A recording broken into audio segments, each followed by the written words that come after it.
জীবনে কত ট্রফি, কত অর্জন, কিন্তু আজ সবকিছুর বিনিময়েও পাওয়া যাবে না সেই প্রিয় মানুষটাকে।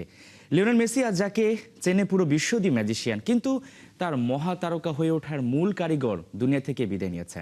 দর্শক, আলোচনা করতে চাই এলেন্টিনের বাবা এবং এজেন্ট হোরে মেসিকে নিয়ে।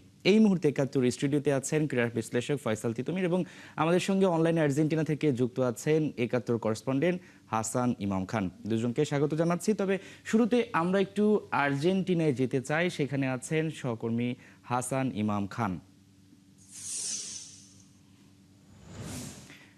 হাসান ইমাম খান আর্জেন্টিনায় আছেন, যেখানে কয়েকদিন আগেই আর্জেন্টিনার টিম এসেছে রানার্স আপ হয়ে। তারা হয়তোবা বিশ্ব চ্যাম্পিয়ন হতে পারত।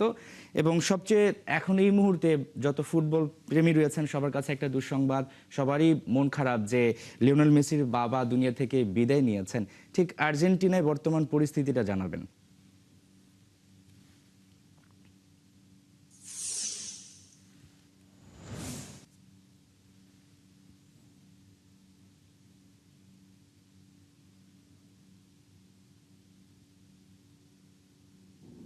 জি, আপনি শুনতে পাচ্ছেন আমাকে না? জি। জি, আমরা শুনতে পাচ্ছি। জি। আর্জেন্টিনাতে আসলে অফিসিয়ালি হর্হের মানে মেসির বাবার মৃত্যুর সংবাদটা উনারা ফ্যামিলিগতভাবেই গত বেশ কিছুদিন সময় ধরেই উনি অসুস্থ ছিলেন, এবং এই অসুস্থতাটা উনারা আসলে জনসম্মুখে কখনোই নিয়ে আসতে চাননি। ফ্যামিলির এটা ফ্যামিলির সিদ্ধান্ত ছিল। উনি সম্ভবত দুরারোগ্য ব্যাধিতেই ভুগছিলেন। কিন্তু এটা এটা তাদের ফ্যামিলি সিদ্ধান্ত যে ফ্যামিলি থেকে তারা কাউকে আসলে অফিসিয়ালি এই দেশেও কোনো সংবাদ মাধ্যমে শুধু এইটুকুই জানানো হয়েছে যে হর্খে মেসির বাবা উনি মৃত্যুবরণ করেছেন গত রাতে 10টার সময়, এখানকার স্থানীয় সময় 10টায়। তো এই খবরটাই আমরা এইখানে অফিসিয়ালি এবং আর্জেন্টিনার যে সমস্ত টেলিভিশন চ্যানেল এবং অন্যান্য যোগাযোগ মাধ্যমে আমরা এই সব নিউজটুকু এখানে জেনেছি। এবং এর বাইরে তার যে মেডিকেল যে ডক্টর ছিলেন, উনি ডক্টরও ওই পর্যন্তই ওনার নিউজটা প্রকাশ করেছেন যে হ্যাঁ উনি মৃত্যুবরণ করেছেন, এবং কি কারণে মৃত্যুবরণ করেছেন সেই ডক্টরও সেটা মানে তার ফ্যামিলির সিদ্ধান্তের কারণেই সেটাকে তারা জনসম্মুখে আসলে প্রকাশ করেনি। অবশ্যই মেসির মতো একজন কি বলে আপনার বিশ্ববরেণ্য একজন খেলোয়াড়, তার বাবা, তার সাথে তার যে পথ চলার একটা দীর্ঘ সময় ছিল, সেই সেই জায়গাটা থেকে আর্জেন্টিনার মানুষের মধ্যে অনেকটাই সুখের একটা ব্যাপার কাজ করে এবং করছে নর্মালি। বাট ওই যে আমি আবারও রিপিট করবো এটা যে অফিসিয়ালি আসলে তাদের ফ্যামিলির সিদ্ধান্ত এটা যে ফ্যামিলি থেকে তারা আসলে এটা চায়নি সম্মুখে যে কি কারণে বা কি অসুখে সে ভুগছিল এবং কি অসুখের কারণে তার মৃত্যুবরণ করেছে। এর বাইরে কি আর কোনো তথ্য জানতে পেরেছেন কিনা? তার কখন শেষকৃত্য হবে? লিওনেল মেসিও আর্জেন্টিনায় পৌঁছে গেছেন। সবদিকে আসলে এখন একটা শোকের মাতম চলছে। সেদিকে আসলে আপনারা যারা বাংলাদেশী রয়েছেন, আপনি তো নিজেও সেখানটায় রয়েছেন, বাংলাদেশী যারা প্রবাসী রয়েছেন তাদের মতামতটা কি? এবং আমরা যদি বলি যে সেখানে যারা ফুটবল প্রেমী রয়েছেন, কারোর সঙ্গে কি কথা বলতে পেরেছেন কিনা এই বিষয়টা নিয়ে? আমি ব্যক্তিগতভাবে আসলে কথা বলেছি। ওই যে মেইনলি যেটা হচ্ছে যে তার যে ফ্যামিলিটা, তার ফ্যামিলির কেউই চাচ্ছে না এটাকে জনসম্মুখে নিয়ে আসতে। যে কারণে সরকারের পক্ষ থেকেও আসলে অফিসিয়ালি ওই ধরনের কোনো বিবৃতি দেয়া হয়নি, এবং আফার পক্ষ থেকেও অফিসিয়ালি ওই ধরনের কোনো বিবৃতি দেয়া হয়নি। সাধারণ মানুষ আসলে কি বলছেন? মানে তাদের সঙ্গে কি কথা বলতে পেরেছেন কিনা? তাদের কোনো সাধারণ প্রতিক্রিয়া? মানুষের সাধারণ মানুষের প্রতিক্রিয়া সেম প্রতিক্রিয়া, যেমন তারা সবাই আসলে আর্জেন্টিনাতে নর্মালি যেটা হয় আর কি, যে মেসির বাবা নেই এমন একটা ব্যাপার সবার মধ্যেই সুখ প্রকাশ চলছে, এবং বাট অফিসিয়ালি কোনো কিছু চলছে না। সেটাই আমরা আসলে পরবর্তীতে আপনার কাছ থেকে বাকি তথ্য জেনে নিব। অসংখ্য ধন্যবাদ হাসান ইমাম খান আমাদের সঙ্গে যুক্ত হওয়ার জন্য। দর্শক, আমরা আলোচনা করছিলাম, ঠিক এই মুহূর্তে আর্জেন্টিনা থেকে ছিলেন আমাদের ৭১ করেসপন্ডেন্ট হাসান ইমাম খান। আমরা চলে যাব আমাদের ৭১ স্টুডিওতে আছেন ফয়সাল তিতুমির, ক্রীড়া বিশ্লেষক, তার কাছে। ফয়সাল তিতুমির, আপনাকে স্বাগত ৭১ খেলা যোগে। একটা শোকের বিষয় দিয়ে আসলে আলোচনাটা শুরু করতে হচ্ছে, হয়তো বা এটা ভিন্ন রকম চিত্র হতে পারত। লিওনেল মেসি পৌঁছে গেছেন আর্জেন্টিনাতে। একেবারে ছোট্টবেলা থেকে জানতে চাই যে আজকে আমরা যাকে মেসি হিসেবে চিনি, তার বাবার সেই যদি সাহসী সিদ্ধান্ত না হতো, হয়তো বা মেসিকে আমরা নাও চিনতে পারতাম, তিনি মহাতারকা নাও হতে পারতেন। না, সেটা তো নো ডাউট। এবং লিওনেল মেসির জীবনে তার বাবার ভূমিকা কতটুকু, এটা বোধহয় আমরা সবশেষ একটা ছোট্ট এক্সাম্পল দিয়ে কানেক্ট করতে পারবো। ওয়ার্ল্ড কাপের ফার্স্ট ম্যাচ লিওনেল মেসির গোল করার পর তার কান্নায় ভেঙে পড়া, এবং এভরিওয়ান ওয়াজ কিউরিয়াস যে কেন মেসি এরকম করে কাঁদছেন, যেটার উত্তর তিনি দেননি। পরবর্তীতে জানা গেল যে তার খেলার কিছু না, খেলার বাইরের কিছু, এবং সেটা যে তার বাবার অসুস্থতা, এবং তিনি যে দীর্ঘদিন ধরে অসুস্থ, চিকিৎসা নিচ্ছেন, হাসপাতালে ছিলেন। ওই সময়ের মধ্যে লিওনেল মেসি ওরকম ইমোশনাল হয়ে যাওয়া, মানে এইটা না আসলে খুবই অন্যরকম। কীরকম, ধরেন আমাদের তো প্রত্যেকেরই বাবা আছে, এবং আমাদের বাবার সঙ্গে সম্পর্কটা, আমরা যখন সাধারণত দূরেই থাকা হয়, লিওনেল মেসির মতো একজন অ্যাথলেট, সারা দুনিয়া ঘুরে বেড়াতে হয় তাকে, হাই হ্যালো সম্পর্ক হবে, খোঁজ নেয়া, বাবা কেমন আছে, ওষুধ খেয়েছো কিনা, দ্যাটস ইট। কিন্তু লিওনেল মেসির জীবনে তার বাবার প্রভাবটা ছিল অন্যরকম। আপনি যেটা বললেন, একদম ছোটবেলাতেই প্রথমত তার বাবা নিজে ফুটবলার হতে চেয়েছিলেন, হতে পারেননি। তার কাজের, পরিবারের একটা চালানোর ব্যাপারও ছিল, সব কিছু মিলে। কিন্তু ওই সময় লিওনেল মেসি যখন অসুস্থ হলো, তার ওই হরমোনাল ইস্যুটা, সেটা চিকিৎসার জন্য অনেক বড় অঙ্কের খরচের দরকার, এবং তিনি তখন তার শৈশবের ক্লাব নিউওয়েলস বয়েজ ক্লাবে যান। সেখান থেকে একটা সময় তিনি সিদ্ধান্ত নেন যে তার নানাভাবে যে তিনি আচ্ছা বার্সেলোনায় গিয়ে দেখবেন কি হয়, সেখানে তিনি নিয়ে যান। এবং তার যাওয়ার শর্তটাই ছিল তার বাবার, যে তার ছেলেকে যদি পছন্দ হয় তাহলে তাকে এই চিকিৎসার খরচ দায়িত্বটা নিতে হবে। এবং সেটা শেষ পর্যন্ত আমরা জানি যে সেই ন্যাপকিন পেপারে চুক্তি হওয়া, এবং লিওনেল মেসির জীবনের অন্যরকম একটা অধ্যায় শুরু হয়। এবং এই পুরোটা সময় তার বাবা কিন্তু দেখেন এত বড় একজন ফুটবলারের বাবা, এবং তিনি ছিলেন তার মেইন এজেন্ট। এবং লিওনেল মেসি যে ধরনের মানুষ, আমরা প্রায়, আমি পার্সোনালি খুব অবাক হই যে মেসি এতটা ইন্ট্রোভার্ট কী করে এতটা ফেম নেম থেকে তিনি নিজেকে আড়ালে রাখতে পারেন, তার ফ্যামিলি পার্সোনাল লাইফকে তিনি আড়ালে রাখতে পারেন। এই সব কিছু তিনি তার মানে তার বাবা থেকে পেয়েছেন। এইমাত্র যিনি আমাদের যোগ দিয়েছিলেন আর্জেন্টিনা থেকে, তিনিও কিন্তু বলছিলেন যে তারা কেউই আসলে পারিবারিকভাবে এই ব্যাপারটা নিয়ে খুব সামনে আসতে চাননি। খুবই পার্সোনাল ব্যাপার, তারা পার্সোনালি জিনিসটা রেখেছেন এখন পর্যন্ত, এবং এটা একটা সাংঘাতিক ব্যাপার। এবং লিওনেল মেসির মধ্যে ব্যাপারটা আছে তার বাবার কাছ থেকে। তার বাবা দেখেন কখনোই কিন্তু ওই লাইমলাইটে আসতে চাননি, কখনোই তিনি তার ছেলেকে আড়াল করে রাখতে চাননি, বা এটা যে আমার সম্পদ, লিওনেল মেসির একটা প্রোডাক্ট হিসেবে তিনি ভাবেননি, তার সন্তান, এবং কিভাবে তার ভালো হবে মন্দ হবে, এবং সেটা নিয়ে তিনি সবসময় কাজ করেছেন, চেষ্টা করেছেন। এবং সেইভাবেই লিওনেল মেসি আজকে এই জায়গায় এসেছেন, এবং পুরোটা সময় তার পাশে ছায়ার মতো ছিলেন তার বাবা। এবং কখনোই, অনেকগুলো ছবি আপনি দেখবেন যে তার বাবা লিওনেল মেসির পেছনে, কখনো তিনি মেসির সামনে থাকেননি। এবং এটাই বোধহয় একটা খুব দারুণ মানে ছবি মেসিকে ফুটে ব্যবহার ওঠে। করে চাইলেই তিনি অনেক কিছু করতে পারতেন। এক্স্যাক্টলি। সেটা মানে যে তারকা খ্যাতি যে বনে হ্যাঁ, যায়, আবার যে সেটা তিনি খুব আসলে নিতে বাবার চাননি। স্নেহ, ভালোবাসা দিয়ে অনেক সময় মানুষের ইমোশনালি যে উইক হয়ে যায়, দুর্বল, সেটাও না। তিনি যে জায়গাটাই মেসির জন্য দর কষাকষি করা, এই ডিসিশনটা নেওয়া, পিএসজি হওয়া, সেখান থেকে ইন্টার মিয়ামিতে আসে, গুরুত্বপূর্ণ সব সিদ্ধান্ত কিন্তু তার বাবাই এক্স্যাক্টলি নিয়েছেন। খুবই প্রফেশনাল এজেন্টের মতো করে নিয়েছেন। মানে আবার তিনি বাবা হিসেবেও তার যেটা দায়িত্ব, লিওনেল মেসিকে আমরা, মানে মেসি কেন এত অন্যরকম, আমার মনে হয় যে সবকিছু তার বাবার অবদান। সেটাই আর কি, যে অবদানের কথা বলছিলেন। আমরা দেখছিলাম যে 2014 বিশ্বকাপ বলি বা নানা সময় তিনি মাঠে কেঁদেছেন, লিওনেল মেসির কথা বলছি, এবং অবসর নিয়ে ফেলবেন, অবসর নিয়েছেন, এই ধরনের অনেক বিষয় ছিল।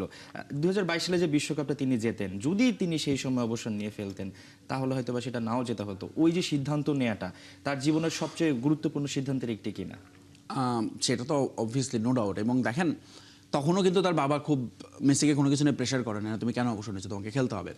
বিকজ দেখেন এইরকম একজন ফুটবলার, আপনি যতই বলেন লিওনেল মেসি ধরেন খেলছেন এখন, যখন তার যেরকম name fame, let's say Sachin Tendulkar, এখন তিনি যেভাবে ধরুন, এখন তো অনেকটাই আড়ালে, মাঝে মধ্যে তার কিন্তু হয়তো কোনো আলোচনা হচ্ছে, এন্ডোর্সমেন্ট কমে গিয়েছে, অবভিয়াসলি আর্নিং সব কিছুই।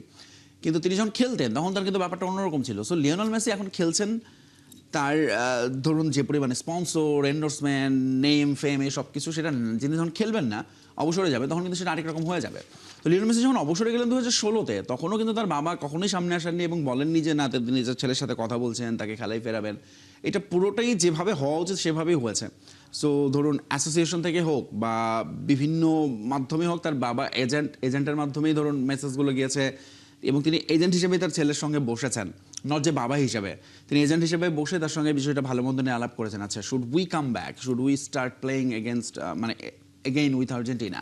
এই বিষয়গুলো নিয়ে আলোচনা করে লজিক্যাল জায়গা থেকে লিওনেল মেসিকে ইমোশনাল মেসি থেকে তিনি আবার লজিক্যাল মেসিতে ফিরিয়ে এনেছেন এবং তাকে আবারও খেলায় ফিরিয়েছেন এবং সেটা 2022 বিশ্বকাপ জয় অবভিয়াসলি। এবং তারপর দেখেন এখনো লিওনেল মেসি কখন অবসর নেবেন সেই সিদ্ধান্তটা কিন্তু একান্তই মেসির, তার এজেন্টের। কিন্তু এখানে একটু ইন্টারাপ্ট করতে চাই যে আপনি প্রথম ম্যাচটা বলেছিলেন বিশ্বকাপের, সেখানে লিওনেল মেসি হ্যাটট্রিক করার পর কেঁদেছেন, সাংবাদিকদের প্রশ্নের জবাব দিয়েছেন, যেটা মাঠের বাইরের ঘটনা।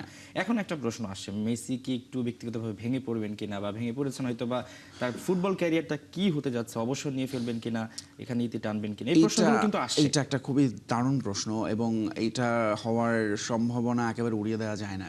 যে এই ঘটনাটার প্রভাব লিওনেল মেসির এখন পেশাদার ক্যারিয়ারে এসে পড়তেই পারে। প্রথমত আপনি হঠাৎ করে যেন মনে হবে যে আপনার পায়ের নিচ থেকে মাটি সরে গেছে কিংবা আপনার কাঁধ থেকে কেউ হাতটা সরিয়ে নিয়েছে, বিকজ আপনি জানেন যে আপনার মানে লিওনেল মেসিকে এতদিন কোনো কিছু না ভাবতে হয়নি। আচ্ছা, তার চুক্তি কি, তার কয় টাকা পাচ্ছেন, তার টার্মস অ্যান্ড কন্ডিশন কি, সবকিছু তার বাবা তার জন্য প্রস্তুত করেছেন, তার হয়ে কাজ করেছেন। ফলে Lionel Messi full focus on field, তিনি তার খেলায় মনোযোগ দিয়ে রাখতে পেরেছেন।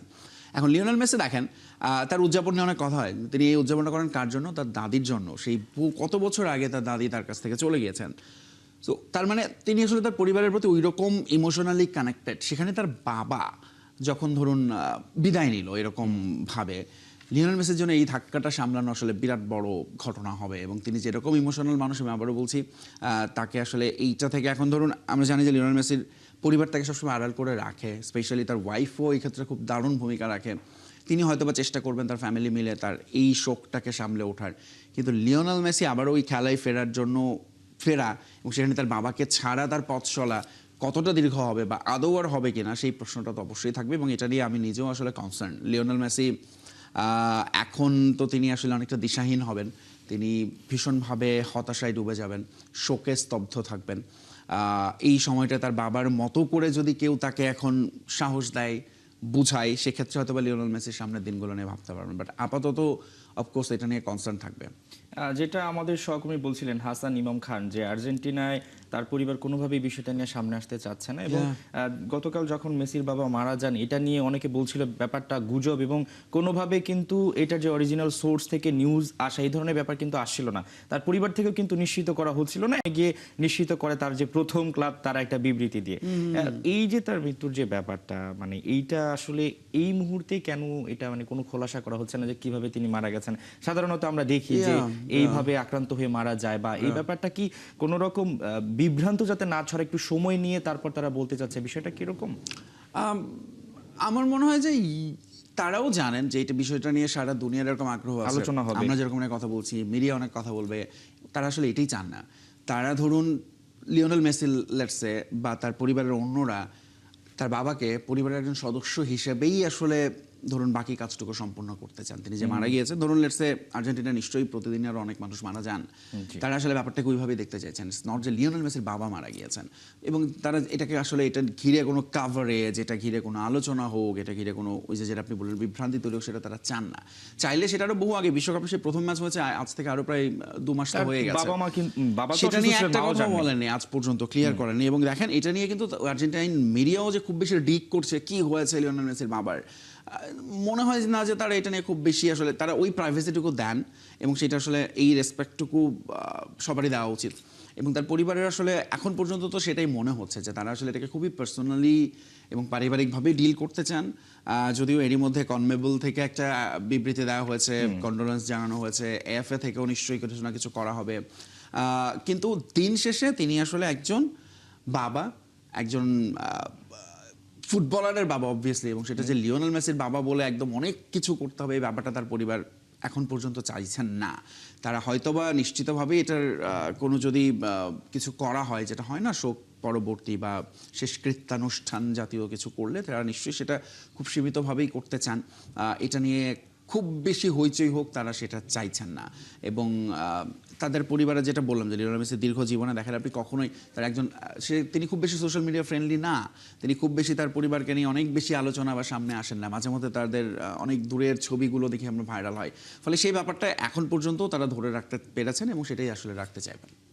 সেটাই আমরা একটু যদি ছোট্ট করে জানতে চাই, পুরো মেসির পরিবার, তার বাবা এবং তার কাছ থেকে, তার তো ক্যারিয়ারটা একদম শেষ পর্যায়ে আছে, অন্যান্য যারা নতুন প্রজন্ম ফুটবলার আছে, এই যে বাবা এজেন্ট, বাবা প্রফেশনালভাবে সবকিছু করেছেন, নিশ্চয়ই তো শিক্ষণীয় অনেক ব্যাপার রয়েছে। অফকোর্স প্রথমত যেমন আমি নিজেই পার্সোনালি মনে হচ্ছে আচ্ছা আমার বাবার সঙ্গে আমার সম্পর্কটা আসলে কেমন, মানে আমরা কি আসলে এতটা লিওনেল মেসির মতো করে কানেক্টেড থাকতে পারি, বা আমাদের বাবাকে ধরুন আমাদের যতটুকু রেসপেক্ট দেওয়া উচিত, স্পেস দেওয়া উচিত, সময় দেওয়া উচিত, আমরা এখন সবাই পার্সোনালি ব্যক্তিগত জীবনে এত বেশি ব্যস্ত, সেখানে আমরা আমাদের আসলে পরিবারের কথা অনেক সময় ভুলে যাই কিনা, আমাদের বাবাকে আমরা যথেষ্ট সময় দিচ্ছি কিনা, এই জিনিসগুলো হচ্ছে আমার খুব পার্সোনাল, এটা হচ্ছে এক ধরনের উপলব্ধি। কিন্তু আপনি যদি ওভারঅল দেখেন পৃথিবীতে, ধরুন আমরা সাংবাদিক হিসেবে দেখেছি অনেক এরকম ঘটনা আছে, বড় বড় অ্যাথলেটের বাবারা এজেন্ট হয়েছেন এবং তাদের মধ্যে ডিসপিউট হয়েছে, সেই অ্যাথলেট এসে তার বাবার বিরুদ্ধে অভিযোগ করছেন, এবং তার বাবা অনেক সময় অনেক ভিন্ন কারণে, নেতিবাচক কারণে শিরোনাম হচ্ছেন, ছেলেকে বা তার সন্তানকে ভুল পথে পরিচালিত করছেন, কারণ এই নেম অ্যান্ড ফেম, এই খ্যাতির ধাক্কা সবাই সামলাতে পারে না, কিন্তু লিওনেল মেসির বাবা খুব প্রফেশনালি পেরেছেন, এটাই আসলে অনেক বড় সেটা আমাদের অনেক শিক্ষণীয় ব্যাপার রয়েছে। এই ধাক্কা আসলে সবাই সামলে উঠুক, আর্জেন্টিন যত সমর্থক রয়েছে। অসংখ্য ধন্যবাদ ফয়সাল তিতুমির আমাদের সময় দেওয়ার জন্য। দর্শক, আমরা আলোচনা করছিলাম লিওনেল মেসির বাবা হোরে মেসি, তার মৃত্যু নিয়ে। আমাদের সঙ্গে ৭১ স্টুডিওতে ছিলেন ক্রীড়া বিশ্লেষক ফয়সাল তিতুমির, আমাদের সহকর্মী হাসান ইমাম।